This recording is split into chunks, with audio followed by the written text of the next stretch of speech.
Bonjour et bienvenue dans une nouvelle vidéo. On espère que vous allez bien, en tout cas nous ça va super, surtout que vous êtes de plus en plus nombreux à cliquer sur le petit bouton s'abonner et on est super contents quoi.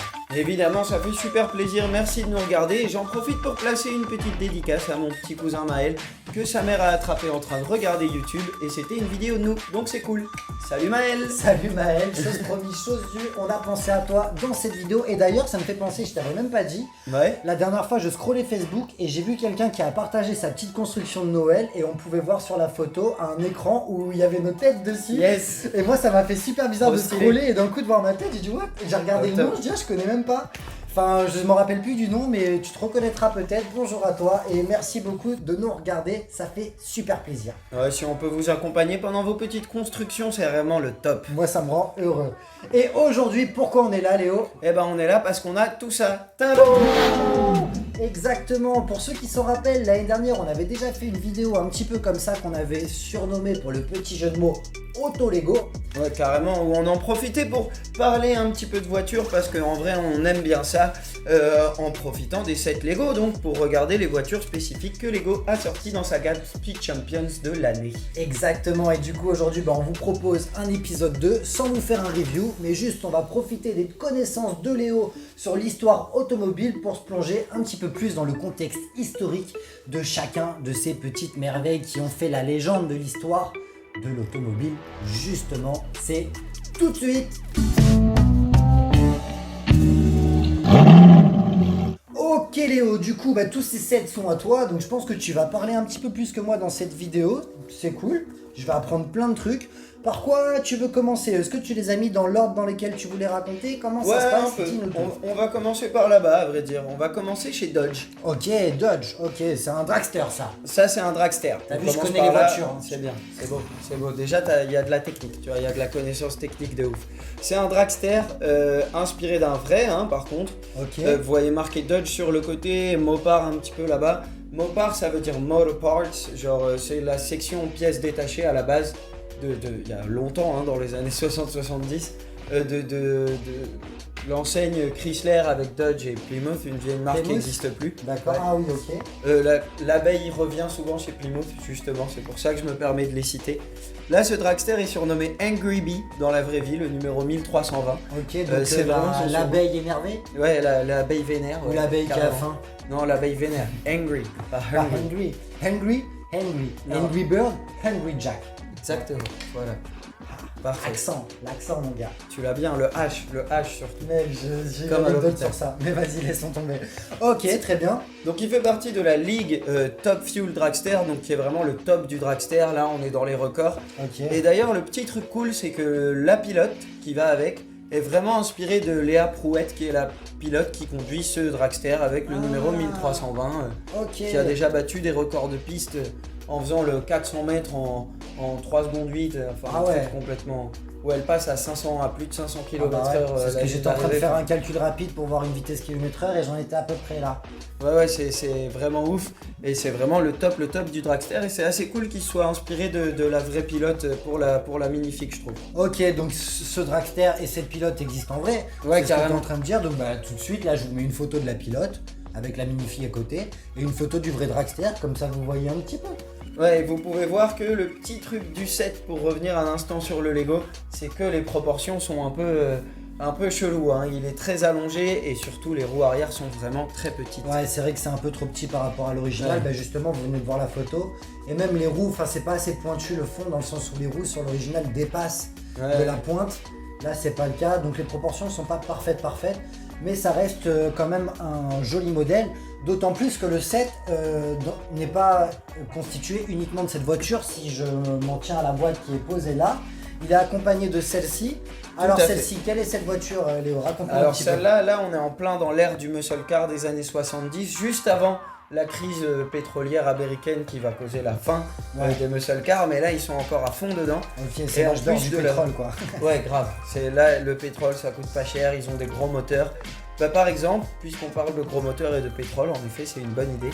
La Challenger, donc le muscle car de Dodge, dans sa finition TA, Ouais. il va être au-dessus du RT classique. D'accord. Avec sur le côté, il y a marqué 340 six-pack. 340, c'est la taille du moteur en pouces cubes. En litres, ça fait du 5 litres 2. En pouce cube, ça c'est mon pouce. Moi, Voilà, c'est plein de pouces dans un cube. Et bah, c'est ça moi fait cube. 340 pouces cubes.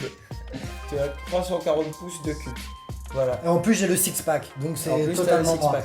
Exactement. Le Six-pack. six-pack, c'est la tablette d'abdos, hein, évidemment, les tablettes de chocolat.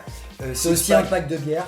Voilà, en anglais, six-pack, c'est un pack de bière. Bah c'est un pack de 6 quoi. Et là, ça fait référence au triple carburateur Ok. qu'on a dans le moteur qui ressemble à ça. Et qui lui vaut ses petites particularités, genre cette petite prise d'air sur le capot avec le capot noir mat qui la rend vraiment vénère et vraiment cool. Ah, elle est vraiment stylée. Bah là tout de suite pareil, vous voyez une photo de la voiture originale. Moi c'est vraiment mon type de voiture que j'adore. C'est magnifique. C'est magnifique. Et pour le coup, le Lego est quand même assez représentatif de la réalité, même si bien sûr les courbes sont jamais aussi parfaites qu'une voiture de Ouais, légende, exactement. quoi, forcément. Et sur les muscle cars, elles ont tendance à vite toutes se ressembler sur les stickers et tu vois les trucs qui font qu'on la reconnaît, elles ont tendance à vite se ressembler. Là, ce qui fait plaisir, je trouve, c'est pas une couleur que j'aime beaucoup, mais là le mauve fait plaisir parce que ça fait partie des couleurs folles que Dodge proposait pour ses Carrément. modèles à cette époque-là. Comme le mauve qui est ici qui s'appelle Plum Crazy, Plum genre Crazy. folle prune quoi. tu vois. Ok, Prune stylé. folle. Ah ouais, ok, j'avais pas le plum. Il fallait que je le vois écrit, mais ok. Ouais, Plum c'est genre prune du coup. Ok, et pour le coup, la Minifig qui est pas folle, bon, il y a quand même un buste avec le nom de Dodge au dos. Et l'abeille qui revient devant. Et l'abeille parce qui que revient la devant. fameuse Super Bee va très souvent revenir dans la gamme Mopar sur ces modèles. Ok. Et d'ailleurs, Surtout soit dit chez en Dodge. passant, c'est rigolo parce que ce logo me fait penser au logo de la team de eSport Vitality. Tu Ah vois ouais carrément, Ok. ça ressemble un peu, sauf que c'est pas tiré voiture. Mais par exemple, Vitality ont une équipe de Rocket League, tu vois, c'est un jeu un peu de voiture et ça pourrait être très bien leur logo. Ok, une abeille vénère. Ouais, et le jaune et noir en code couleur. Bref, Stylé. petit aparté Là, vidéo. fait très bien. Yes. Très bien. Passons à côté. Alors, à côté, en toute honnêteté, je la trouve moche. Ouais, c'est. Alors. Là, on a la McLaren Elva. Ouais. Elle va où? Elle va où? Bah, t'as dit McLaren, elle va. Ah, c'est le nom de la voiture, autant pour moi. Ok. Il est sérieux, lui, ou quoi? La McLaren Elva. Bien joué. Non, très bien joué. Mais ça va. La McLaren Elva, donc type barquette, c'est vraiment une voiture en mode un peu prototype, voire concept car, produit à 149 exemplaires. Ok. Un V8 biturbo derrière, pas de pare-brise. Voilà. Non, mais en vrai, pour le coup, le modèle original, je vois à quoi il ressemble, mais je le trouve pas si moche que ça. Mais là, en Lego, comme ça, je sais pas, elle me donne une impression de pas fini. Ouais, À cause des ouais. studs apparents ici, j'ai l'impression qu'il manque un pare-brise, tu vois. Et en fait, il n'y en a pas du tout, c'est vraiment la voiture. Ouais. Voilà, moi, c'est pas ce qui m'intéresse le plus dans les voitures. Par contre, je trouve les stickers des sièges un peu marrants. Et j'aime bien la plaque qui fait les. C'est un sticker ou c'est un imprimé? C'est un imprimé. Ça, c'est un imprimé. Et d'ailleurs, c'est intéressant que tu parles des stickers des sièges, puisque les sièges sont des imprimés également. Ah ouais. Ouais. Ok. D'accord. Bah, ils sont imprimés pas super droit. J'avais vraiment l'impression que c'était un sticker. Ok. Ah, tu pensais que je posais mes stickers pas droits, c'est ça? Exactement. Mais non, c'est eux qui ont imprimé pas droit. Non, franchement, bah, pour le coup, ça, j'aime bien la pièce. Et j'aime bien. Pour moi, c'est l'intérêt du set. Mais sinon, sans plus, je le trouve pas ouf. Surtout, ouais, il est vendu tout seul.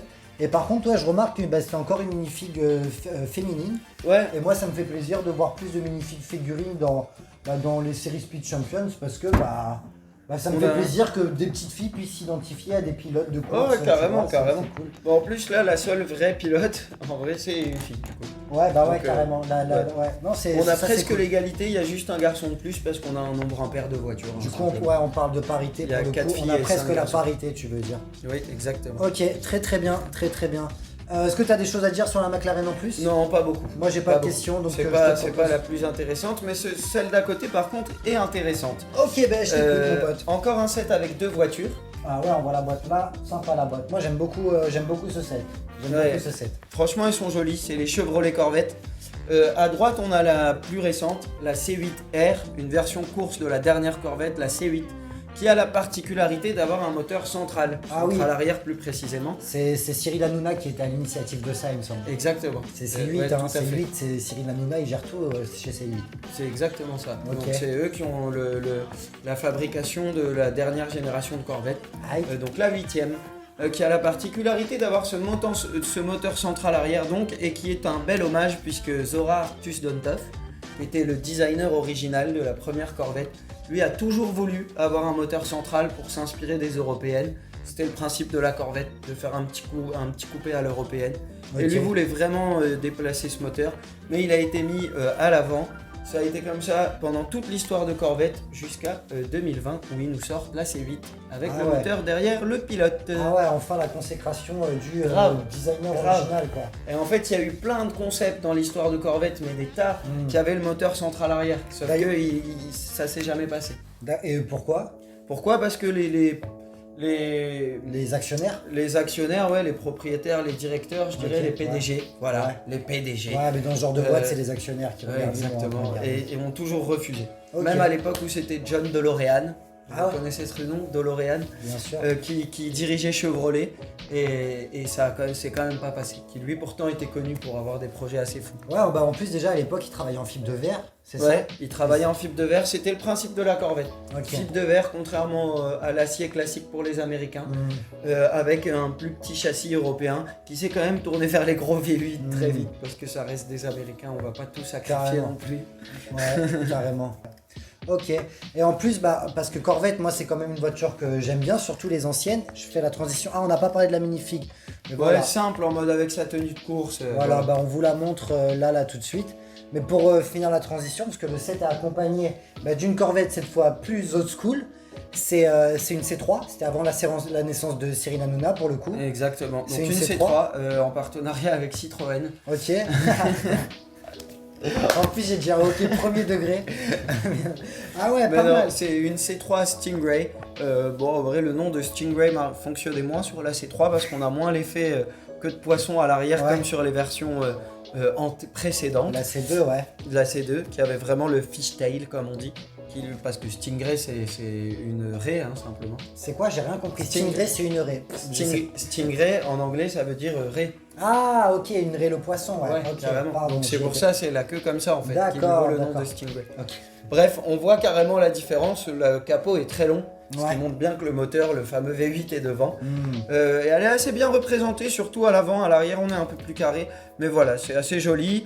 Et puis c'est cool d'avoir une Corvette à l'ancienne et la dernière. Carrément, moi c'est peut-être même ma préférée de la série, je sais pas, il y en a une autre que j'aime beaucoup quand même.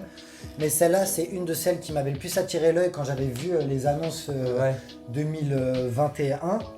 Et bon, après, par contre, faut pas s'étonner quand beaucoup trouvent que les États-Unis sont plus stylés que la France. Parce que du coup, voilà une C3 version américaine, voilà une C3 française. Voilà. Moi, je choisis celle-là. On a la réputation qu'on mérite, hein. Écoute, je rigole, la France, c'est plus stylé que les États-Unis. T'es un ouf. Et pour finir sur cette petite voiture, on note encore une fois que la minifig qui l'accompagne est féminine. Pour le coup, j'adore le buste, la petite veste avec le logo Corvette derrière, c'est vraiment magnifique. J'aime bien quand ils font ça, ils le font souvent sur les voitures à l'ancienne. Sur la Porsche, on a pareil, juste un t-shirt tout simple avec le logo de la marque, genre je suis un fan, c'est le dimanche, je sors ma Corvette, je mets mon t-shirt Corvette avec mon petit blouson en cuir par-dessus.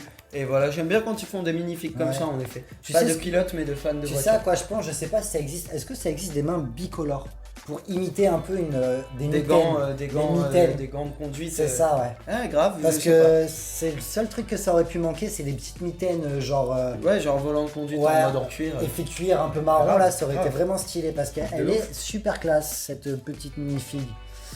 Je pense qu'on a fini pour Chevrolet Corvette. Grave. Passons à celle d'après.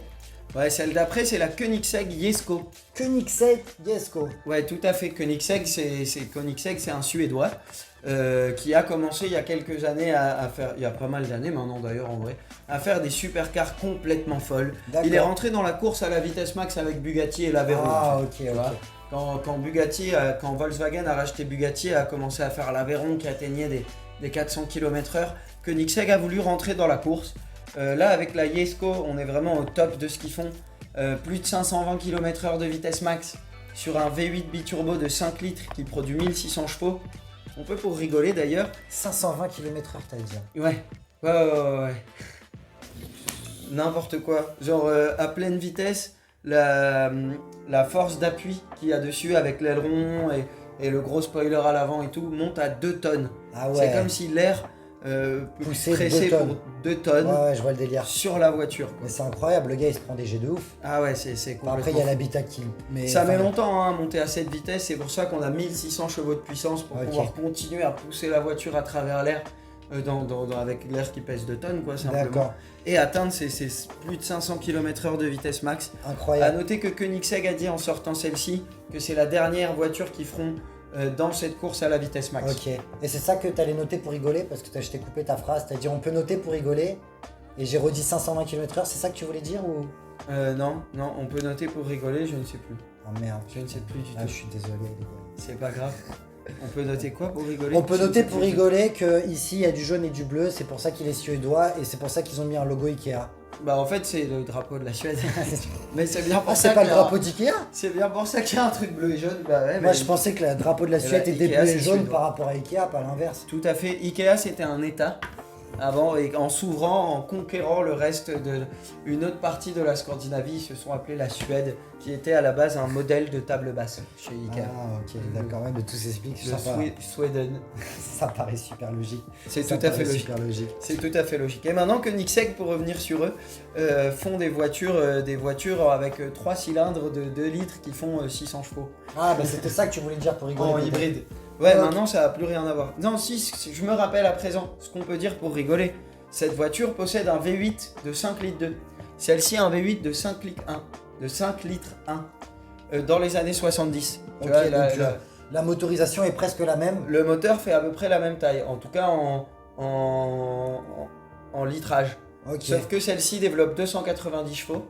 Ouais. Et celle-ci 1600. Et c'est quoi qui joue? Même avec les 2 turbos. Je m'y connais pas assez en mécanique. Parce qu'en fait, dire 5 litres, c'est bien joli, mais voilà, là, il y a les turbos, il y a l'air forcé, il y a toute la technologie qui va autour, parce que c'est bien joli de produire beaucoup de puissance et d'avoir un bon moteur, mais encore faut-il que toute cette puissance arrive dans les roues et puisse faire bouger la voiture. Quoi. Ah ouais, c'est incroyable. Ouais, comme quoi, de toute manière, l'automobile, les technologies sont complètement folles. Ont évolué de manière très rapide aussi. Bah, on le voit en Formule 1, c'est en Formule 1 qu'on voit les nouvelles technologies sortir pour la première fois. Ouais, en Formule 1 et en course, et aussi grâce à des projets comme ça. Complètement tarés comme ça, comme Koenigsegg ou les mecs qui dirigent Bugatti chez Volkswagen, qui vont faire des concepts à 500 km/h qui n'ont aucun intérêt à part la folie technologique. Ouais, c'est ça, c'est tout simplement faire évoluer les technologies et c'est grâce à des projets comme ça. Et c'est pour ça aussi que les marques investissent vachement dans la recherche et tout. Parce que c'est ça qu'après qui fait qu'une marque dure dans le temps finalement. Ouais, quand elle a marqué les esprits avec des modèles fous. Exactement. Je regardais la boîte là, elle est sympathique dans son décor justement, un peu le paysage enneigé pour rappeler sans doute la Suède j'imagine. Ouais, avec les forêts de pins et tout carrément. Ok, très bien. Bah je te propose qu'on passe à celle d'après. Ouais, celle d'après c'est la Toyota Supra. Alors la Toyota Supra c'est une voiture mythique de ouf des années 90. Qu'on a pu voir notamment, c'est la voiture de fin de notre héros dans un petit film sorti en 2001. Ah, Fast and Furious. Ouais, exactement. Okay. Donc à fond dans la scène tuner. Elle est quelle couleur? Elle est orange? Elle est orange à la fin. Orange avec le petit sticker sur le côté. Je crois que je vois. Je crois que je vois. Elle a marqué de ouf. Et ça remonte, hein, ça fait 20 ans le film, je l'ai pas revu trop souvent, mais je crois que je vois. Moi je le connais par cœur, ouais. Et le truc c'est que la Supra, on a eu des générations. Dans les années 90, on a la dernière génération qui apparaît dans Fast and Furious, qui va vraiment devenir mythique sur la scène tuner, qui va disparaître. Ouais. Et il va falloir attendre 2019 pour avoir une annonce de nouvelle Toyota Supra, pour avoir des photos, des images. Yes. La Toyota Supra qui quand elle sort a déçu pas mal de fans. Parce que moins folle, des performances moins étonnantes que l'original, qui avait un moteur 6 cylindres en ligne complètement fou, qu'on pouvait modifier jusqu'à des puissances complètement dingues. Et là, la version qu'on a représentée, c'est la version GR. GR, c'est Gazoo Racing. C'est la division sport de Toyota. Donc une version un peu plus extrême, un peu plus sportive, qui fait assez plaisir et qu'on a là en Speed Champions. Stylé, elle est plutôt pas mal. Hein. Moi, j'aime beaucoup l'avant avec les briques comme ça arrondies qui sont décalées à chaque fois d'une plate, d'un tiers de briques. Pour créer une espèce de bosse qu'elle possède à l'avant. C'est assez bien réalisé, ouais, en effet. Après, du coup, ça coupe le stickers. Et en effet, c'est pas moi qui le dis, je vous laisse regarder, vous regardez l'alignement des stickers. Moi je dis rien, vous jugez en commentaire est-ce qu'il les a collés droit ou pas. Je sais pas, tu m'as titillé tout à l'heure. Ils sont pas tous faciles, Non, je sais qu'en plus ils sont pas faciles, je suis un enfoiré. Mais bon, peut-être pas c'est mieux. En effet. J'accepte. Et la petite minifig qui va avec, plutôt cool, tout en dark avec le logo GR dessus. Un homme un peu barbu, voilà, un petit casque avec les noir, cheveux en pétard et qui a l'air assez excité d'ailleurs de monter dans cette Supra. Ouais, tu m'étonnes, j'aurais exactement la même gueule si je la conduisais, je pense. Grave. Vroom vroom. Et à mon avis, t'aurais une gueule encore plus folle si tu conduisais celle d'après. Mais celle d'après, elle est magnifique. Justement, tout à l'heure, je parlais de ma préférée sur celle-ci, mais je regardais celle-ci en même temps. Et je pense que c'est mes deux préférés en tout cas. Je te laisse en parler, vas-y, raconte-nous un petit peu l'histoire de cette légende. D'une Ford GT. Ok. Vous connaissez peut-être la Ford GT40 qui a gagné le Mans en 66. C'est l'arrivée de Ford dans la course automobile. Enfin voilà, c'est vraiment une voiture mythique. Ok. Là, c'est une édition héritage de la Ford GT la plus récente. Une édition héritage, elle a la livrée Gulf que vous connaissez peut-être. Gulf. Ouais, Gulf, qui était une marque, une des livrées de la Ford GT40 en bleu et orange comme ça. D'ailleurs, faut qu'on finisse de tourner bientôt parce que juste après, j'ai Gulf. Ouais, grave. Au Colorado, on va jouer au golf. Bon là, quant au choix de la couleur, au choix du bleu, il peut porter à débat, mais moi j'aime vraiment bien. Ok. Je trouve les lignes vraiment bien représentées, c'était fun à construire, cet angle là devant, c'est cool. Marrant, ça. On a une pièce de train en dessous pour faire la lame qui va nous rester. Enfin, franchement, je la trouve bien réalisée. On a une impression des vraiment grosses prises d'air qu'il y a sur le côté. Parce que vraiment là, normalement, derrière les portes, on a un espace qui se voit là, qui sort derrière la vitre. Tout ça là, c'est vraiment un trou. Et je trouve que c'est assez bien réalisé. C'est super bien réalisé. Ouais, mais c'est super bien réalisé quand même. Si je souffle, je le sens. Ouais, grave. L'air passe à travers. Vite fait. Et c'est ce qui va nous donner de je la crois que je peux jouer la Marseillaise avec ça.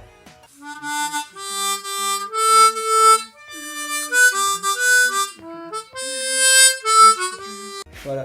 La Marseillaise sur une Ford GT. Mais c'est pour le Mans. Magnifique. D'ailleurs, le petit pilote, il est à l'ancienne aussi, il est en mode héritage. Yes. Avec le truc de course à l'ancienne et les bandes orange et bleues. Ah ouais, parce qu'il fait penser à... Enfin, on dirait la même tenue que la Ford Mustang, la petite Ford Mustang verte. Ouais, exactement, carrément. C'est la même tenue, sauf qu'on dirait que le bleu et le rouge est plus pâle, comme si c'était pour montrer à l'ancienne. Ça correspond à cette livrée-là aussi. J'adore ce genre de petits détails. Ouais, vraiment à l'ancienne et c'est canon. Franchement, classe. Bon bah voilà pour cette petite Ford GT, je crois, elle est vraiment sympathique. Et c'est peut-être ma deuxième préférée. J'aime beaucoup ce set et en plus je vois sur la boîte qu'elle est pas toute seule et qu'elle est accompagnée d'un véhicule pour le coup totalement différent. Ouais, carrément. Et là aussi on est sur la nostalgie à fond. Ok. Parce que dans les années 60, Ford va sortir un petit 4x4. Enfin assez haut sur pattes et tout, vraiment en mode qui peut aller partout, mais qui reste vraiment cool. Qui s'appelait le Ford Bronco, qui a eu un succès fou, complètement fou, et qui a disparu à la fin des années 80. On a eu le dernier modèle que les fans ont beaucoup réclamé, un peu comme la Toyota Supra d'ailleurs, et qui va réapparaître en 2020 pareil, en 2021 même avec ce nouveau Ford Bronco, donc on a plein de finitions, sur lequel il y a une com de ouf, il y a déjà les voitures radiocommandées, il y a plein de trucs et ils sortent au fur et à mesure. Plein de versions courses. Là, on a la version Ford Bronco R, donc la version en mode rallye raid vraiment. Les versions qu'on imagine vont être adaptées notamment pour le Paris-Dakar. Ils ont sorti entre-temps le Bronco DR en mode course de désert comme la Baja 1000. Enfin voilà, ils sortent à fond dans tout le sport. Ils ont une com de dingue autour de ce 4x4 là et qui franchement a un look assez ouf. Ah, il est pas mal. Moi, je connaissais pas du tout Ford Bronco, j'ai même jamais entendu. Tu vois, comme quoi, c'est cool, j'apprends des trucs sur les cubes de Léo. Il est sympa, il me fait penser à une voiture en mode Paris-Dakar. Là, je l'ai jamais vu en vrai, mais je vous mets une photo, là, on le découvre ensemble. Enfin non, vous le découvrez avant moi ou après moi, il dépend comment on regarde. Moi, pour l'instant, là, quand je fais ça, je sais pas ce que je montre. C'est ça que je veux dire. Et voilà, est-ce qu'il est cool, est-ce qu'il est pas cool? Dites-moi dans les commentaires. En tout cas, le Lego est bien fini pour un Speed Champions. Je remarque le poids. Ouais, et après, il y a 6 roues, c'est aussi pour ça, parce qu'il y en a 2 à l'arrière. Il y a 6 roues, mais c'est construit en 3 sachets et pas 2. Ah ouais, ok, ouais. Donc, Il fait pas mal de pièces quand même. On passe un peu plus de temps à construire, ouais. Ouais, c'est un vrai beau véhicule, mine de rien. Bah, de toute manière, c'est pour ça on apprécie vraiment les Speed Champions depuis qu'ils sont passés à 8 studs. Parce que tu vois, ça, c'est des modèles que je vois difficilement en 6 studs de large. Ouais, carrément. Bon, Lego aurait réussi à le faire, mais avec des finitions qui forcément auraient été moins belles. Carrément. Et là, c'est vraiment bien fait, c'est vraiment cool. Et pour le coup, ouais, la mini-figurine qui est encore une fois féminine, qui est aussi full black, à l'instar de la Toyota Supra, full black aussi. Une jolie petite mini-figurine avec un buste avec le logo Bronco, justement, avec le cheval qui va avec. Parce qu'à noter, Bronco, c'est une race de cheval. Ah, ok. Tout comme une autre race de cheval, de chevaux sauvages. Mustang. Exactement. Donc Ford s'était inspiré de la Mustang quand il sort le Bronco. Donc le Bronco, c'était le cheval un peu plus fat, un peu plus qui tape dedans. Genre Bronco, c'est le nom de l'équipe de football américain de Denver dans le Colorado. Ah yes, ok. Un Bronco, c'est un cheval un peu plus robuste. Le Mustang, c'est un cheval léger et rapide. Bah vivement la petite citadine, on l'appellera la Ford Bourriquet. Ouais, la Ford Anne. Anne. Ford Anne. La Ford Mule. Eh bah très bien, bah franchement c'est une jolie petite collection que tu as là devant nous. Qui correspond du coup à la collection 2021 des Speed Champions. Vraiment stylé. Tu vas les exposer, tu vas en faire quoi, tu vas les mettre comment? Franchement, je sais pas trop. Je pense que je vais les exposer un peu et puis surtout, je vais attendre l'année prochaine pour les changer au fur et à mesure que j'ai les 2022. Au final, cette gamme 2021 m'a assez surpris agréablement quand je l'ai montée parce qu'aux photos, j'étais pas si excité que ça. Okay. Et au final, à construire, les modèles comme celui-ci, même la Yesco est assez cool à construire, la Ford GT40. Le Dragster, c'est assez simple, mais c'est vraiment différent. Donc c'est cool, ça change un peu. Au final, je l'aime vraiment bien, cette petite gamme 2021. Eh ben écoute, franchement, je suis bien content de tout ce que tu nous as raconté. J'ai appris pas mal de trucs. Si vous avez des petites anecdotes sur ces véhicules que Léo a pas dit ou quoi, parce qu'il y a plein de trucs à dire, c'est des légendes, eh ben n'hésitez pas à en parler dans les commentaires, comme ça on rebondit et on discute. Je sais pas si vous êtes fan d'automobile, mais si vous avez regardé la vidéo en entière, c'est sans doute que vous êtes fan d'automobile. Ou alors que vraiment vous aimez bien l'ambiance sur la chaîne et ça nous fait super plaisir. Grave. En tout cas, on vous dit à la semaine prochaine pour une nouvelle vidéo. Et sur ce, salut.